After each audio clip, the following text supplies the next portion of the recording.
informational. What two things do nonfiction books do? What's so special about nonfiction books?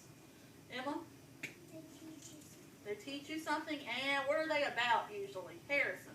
They're about real things and about animals and real things. They're about real things. Good job. Today our nonfiction book is about animals. They've been about animals. Like I said, we're going to talk about illustrations today and how illustrations help us read books.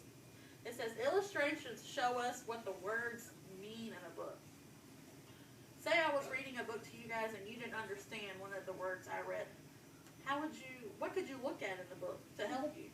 Like if I said a really big word or a word you've never heard before, what's one thing you could look at in the text? Haley? You can look at the pictures. Good job. And when we read today, I want you guys to be looking at the pictures. What's this part of the book called? The front cover. The front cover. Raise your hand and tell me what you can find on the front cover. What three things are on the front cover, Mary Jean? The who? The hippo is on the front cover. Well, but what's on the front cover of every book, usually? Matthew. The title. Good job. And the title of our book is Animology. What other two things are on the front cover? It's two people. Excuse me. Michaela? The illustrator. What does the illustrator do? Draws the pictures. And the illustrator is really important today because she drew all these pictures for you guys to look at. So while we read today, I want you to be looking at the pictures. Look what's in the picture, what animal's in the picture, what the animal might be doing in the picture. Chick is too feathery as bear is too furry. Let's look at the chicken. Raise your hand if you see the feathers on the chicken. Do you guys see the feathers? What about the fur on the bears? Look at all the fur the illustrator drew. Ant is too tiny as hippo is too big. The illustrator drew the hippo super big and the ant is very, very little. Look at him compared to the hippo. Bat is to flit as eagle is to soar. I want you guys to look very, very closely at the wings on the bat and the wings on the eagle.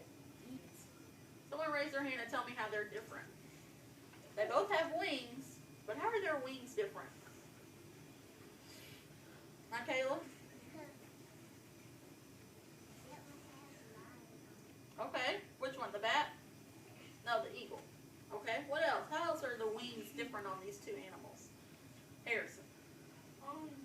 That one, it flies different than the other eagle. Okay. Because his wings are big than him and his. No, that was good. Yeah, you're right. They do fly very differently because the eagle has really big wings and the bat has small wings compared to the eagle.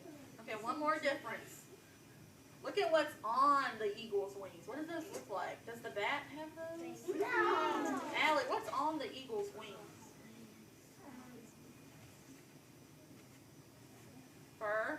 Almost like feathers? And there's different kinds of feathers on the You're right. Good job. Look at the picture of the dog. Only the dog. When you look at this picture, you don't just look right at the dog. I know he's the biggest thing in the picture, but look in the background. Look at it. I think this is a lake, and there's a sidewalk, and some ducks. Raise your hand and tell me where he might be, where the dog might be in that picture. Catherine, where is the dog? He's probably in the city. He's in the what? Probably in the city or in the neighborhood. Oh, yeah, he might be in the city. Where in the city? Where do you usually go to feed the ducks, or there might be a lake, or a sidewalk? John Tasia?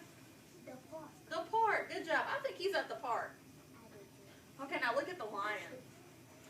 The lion is really big in this picture, but try to look behind. What do you guys see behind? I see grass. What else do you see? Maybe up here? Alexander, what do you see? A giraffe. Yeah, there's a giraffe in the back. And then the sun is really big in the back, too. Where might the lion be? were to look at this picture and you looked at all the details in the picture, where would the lion be? And what setting do you think the lion is in? Do you think he's in Mobile? No. He can't be in Mobile. There's giraffes in the pictures. Do you think he's at school? No. He's in the wild.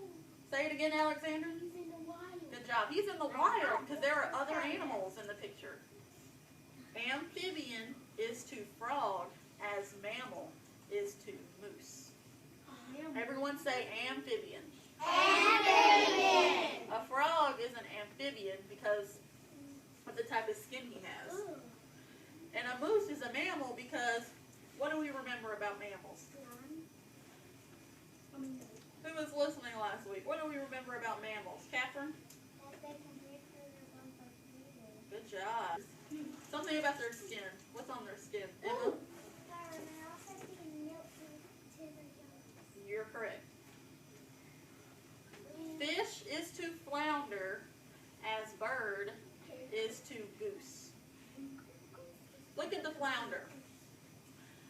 If the word fish wasn't here and you just had the word flounder and you didn't know what a flounder was, what in the picture tells you that's a fish? If it just said flounder and there was no fish word, how could you look at the picture and tell me that that's a type of fish? Jontasia?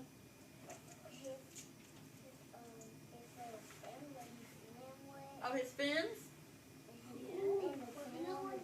Okay, good job. What else? What else in the picture tells you that he's a type of fish? Michaela?